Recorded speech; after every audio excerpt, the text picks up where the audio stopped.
Hello, you YouTubers. I'm back today. I was been under the weather a little bit. I still have somewhat of a cough, but I'm getting better. And we're going to react today is to the top 10 best stalkers enemies in horror games. So we're going to look at what they say is the best stalker, the video games that had the best stalkers that stalk you a lot, like Resident Evil or any other games. And let's see if we agree or disagree with them. So let's watch and find out. It is about 17 minutes long.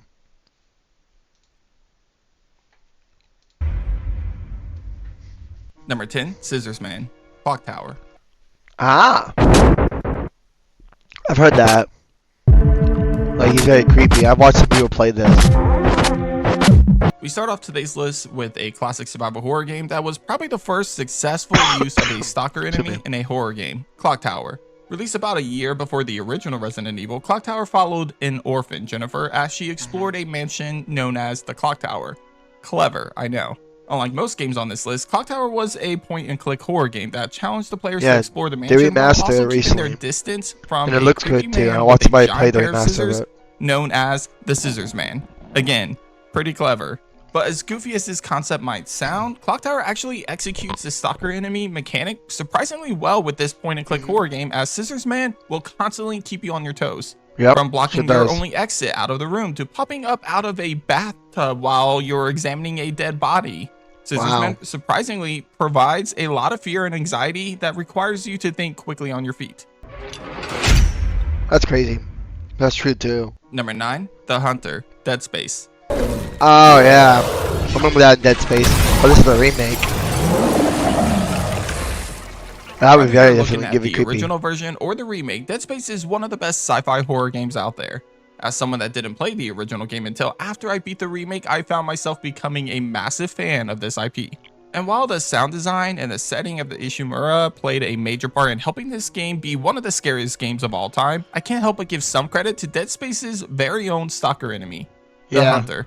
This unique one-of-a-kind necromorph is first seen after Isaac is locked in a room by Dr. Mercer. Created from implanting a piece of the necromorph tissue directly into the cranium of crew member Brant Harris, this necromorph is stronger, faster, and almost completely indestructible compared to the rest of the alien creatures that Isaac has come across. The Hunter has the ability to regenerate, which means that no matter how many times you shoot off its limbs, they'll just continue to grow back over and over again.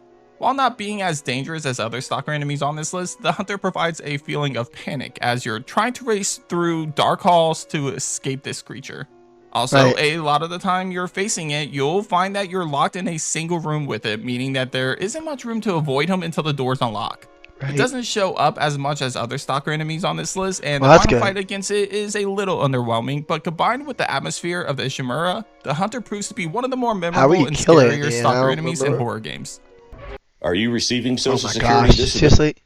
Seriously? Excuse me. Here we go. Alright, what's the next one?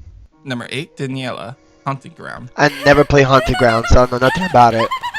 Oh gosh, but she looks creepy as hell, though. Who the fuck is she? Easily the most underrated game on today's list, Hunting Ground is essentially Never heard of the Hunting spiritual Ground. successor of the Clock Tower series. Just like Clock Tower, the entire gameplay of Hunting Ground is built on the stalker enemy mechanic. However, instead of just dealing with a single stalker enemy throughout the game, the player actually faces multiple stalkers. For that reason, choosing just a single stalker enemy to rep this game proved to be pretty damn difficult. However, there's one that stands out above the rest. That is, of course, the homunculus Daniela.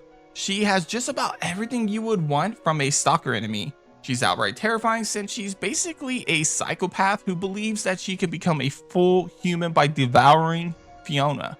Her psychotic breaks and frantic laugh as she tries to kill Fiona makes the player feel uncomfortable and terrified at the same time. She's faster than most stalkers in the game, and she closes doors behind her, which could be beneficial or harmful to you depending on the situation. The only real downside of Daniela and why she doesn't move higher up on this list comes from the fact that she's not in the game enough. As I said earlier, the game features multiple stalker enemies. Unfortunately, this means we don't spend much time with her. Still, her unique traits make her the best in the game and one of the more intimidating and difficult stalker enemies on today's list. That's cool. I never heard of the game though. Hunting Ground. I have to look it up. Number 7, Walter Sullivan, Silent Hill 4, The Room. Oh yeah, I do remember him. My name's Walter. Walter Sullivan. It's time to complete the 21 sacraments. Oof. When people think of Silent Hill stalker enemies, not many come to mind, and the one that does come to mind for most people is Pyramid Head in Silent Hill 2. However, I feel like Walter Sullivan in Silent Hill 4 is much better in just about every single way. Sure, Pyramid Head can prove to be more terrifying than Walter, but with the exception of a single moment in the basement of the Brookhaven Hospital, Pyramid Head doesn't really chase the player that often.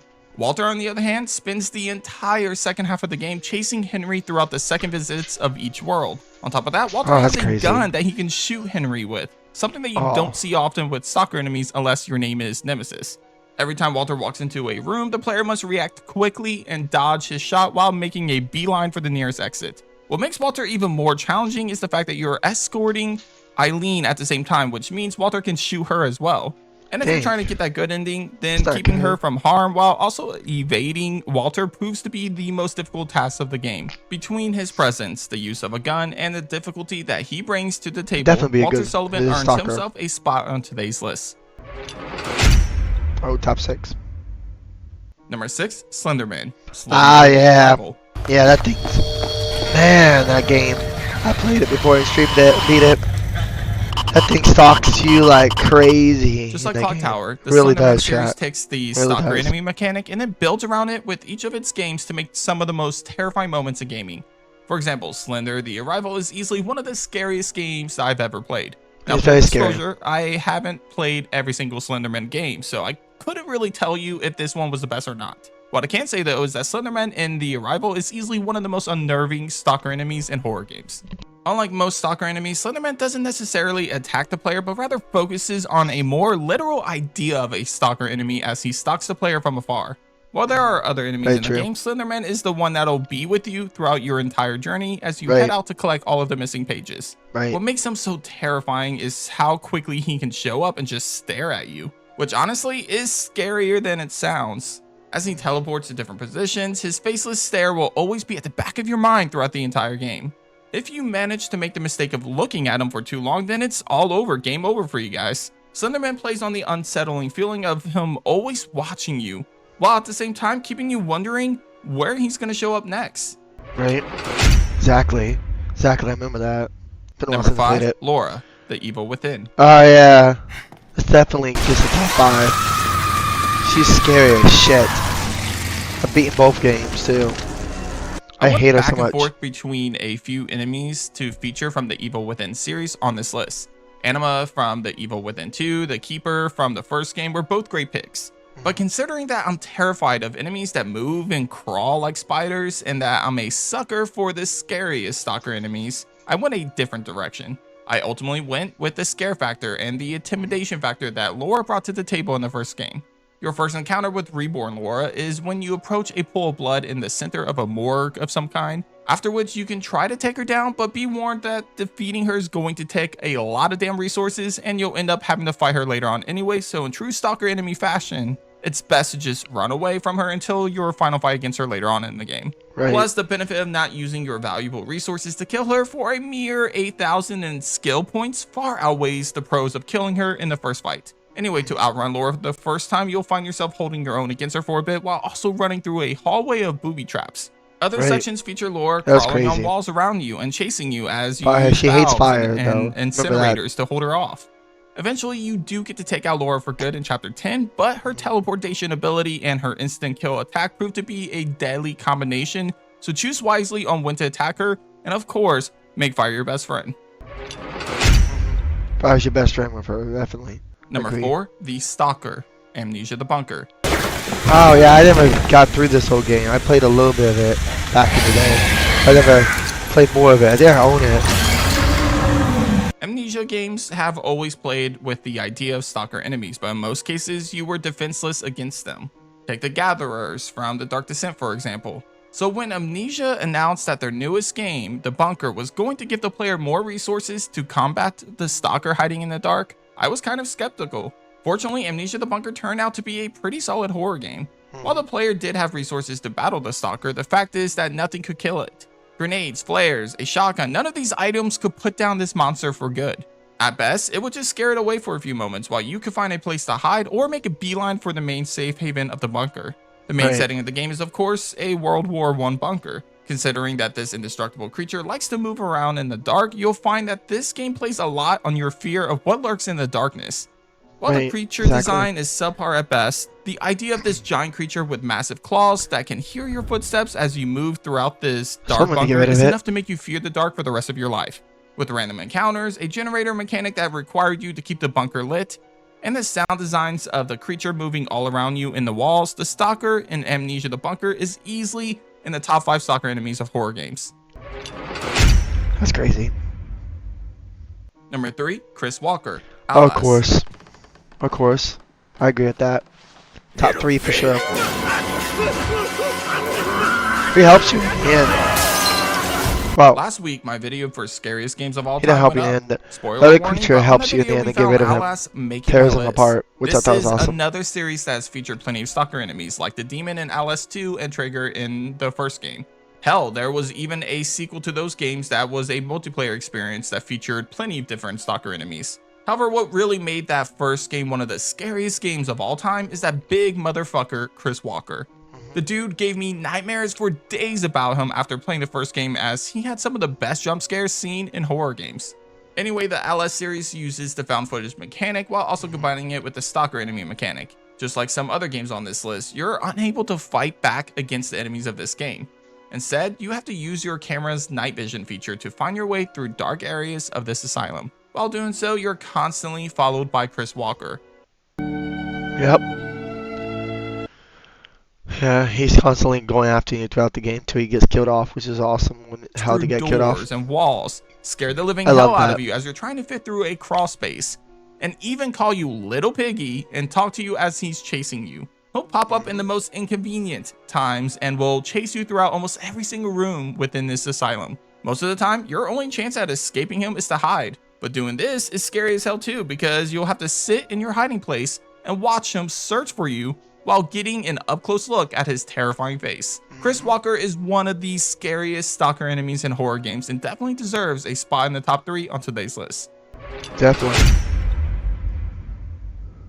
Number 2, Mr. X. I knew Mr. X would be the top 2, because he is hella scary. No matter what remake or regular, Mr. X is a creepy ass with the most piece of iconic shit. stalker enemy in horror games, then obviously Nemesis deserves to be here over Mr. X. However, overall, Mr. X and RE2 Remake is just a better all-around stalker enemy than Nemesis is. While Nemesis in the original Resident Evil 3 was terrifying and unpredictable, something about the sound of Mr. X's footsteps in the RPD station as he's searching for you is just way more terrifying to experience. His theme music gets your heart racing, and the sound of his footsteps behind you makes you question ever playing this game. He even has some incredible jump scares that'll completely catch you off guard. While he doesn't have the arsenal that Nemesis does, Mr. X's bare hands are enough to get the job done. Chasing you at a fast walk speed is both impressive and terrifying at the same time. And while it is possible to put Mr. X down, the fact is that he doesn't really take that long to get back up. Also, he always seems to find himself in the worst locations, like the library, when you're trying to move the bookcases around. What makes Mr. X such a great stalker enemy is the feeling of anxiety and tension that he brings alongside him. He's present in most of Claire's campaign and almost the entire Leon campaign, making him one of the most persistent stalker enemies on today's list. He always seems to time things out perfectly to catch you at a really bad time, like when he starts chasing you while you're trying to sneak through a hallway of liquors. That's pretty fucking annoying. Overall, Mr. X changes up Resident Evil 2 Remake in a massive way. It increases the sense of urgency while trying to complete certain objectives in the RPD station, and for that reason, he's ranked as one of the best stalker enemies ever created. That's awesome. Love it. What's number 1? Number 1, Xenomorph, Alien Isolation. Oh, of course, surprise there. This is number 1. Because I still haven't finished this game. Because of how scary it can be. Alien can be too. If you've played Alien Isolation, then you should have been able to guess who would claim the number 1 spot. Nothing can even remotely compete with the Xenomorph in Alien Isolation. This alien is fucking insane. Now they're making a sequel game, and they have a TV show now too. He is. First off, the creature design is a spot-on recreation of the traditional Xenomorph seen in the movies. So of course, the way this creature looks and sounds is already enough to make it one of the most terrifying stalker enemies in video games. What really makes the Xenomorph stand out is its AI. Since it's present throughout most of the game, the Xenomorph finds ways to stay fresh and keep the player on their toes. To do this, Alien Isolation introduces a mechanic that allows the Xenomorph to be more adaptable. So if you like to hide in the lockers, then it's going to search a lot of fucking lockers. If you usually run immediately after it leaves an area, then it's going to pull a fast one on you and do a quick backtrack routine. The Xenomorph is consistently adapting to your playstyle throughout the game, and therefore Alien Isolation requires you to take a more flexible approach when dealing with it. Sure, you're given weapons and items to help deal with the creature, but one mistake will lead to you instantly being killed. With the insane visuals to the Xenomorph itself, the incredible AI that allows the Xenomorph to be more unpredictable and adaptable to your playstyle, and the tense moments that you'll find yourself in as you have to sneak around while this predator hunts you down, the Xenomorph in Alien Isolation claims the title for the best stalker enemy in a horror game. I agree. That does it for this episode of Nerd Space Games. Hit up the comments and let me know what you think of my list. Is the Xenomorph in Alien Isolation the best stalker enemy in a horror game? Is there a stalker enemy that I missed completely for this list? And finally, did I make the right call with Mr. X from Resident Evil 2 Remake over Nemesis from Resident Evil 3 Nemesis? Yeah. Which one would you have put on today's list? I would put 2. Let me know all of your opinions down sure. below. Anyway, if you haven't already, don't forget to leave a like on today's video and to subscribe for more survival horror. So there we are. I'm going to post this on YouTube chat. Like and subscribe, and hope you enjoy it. I'll post another one tomorrow.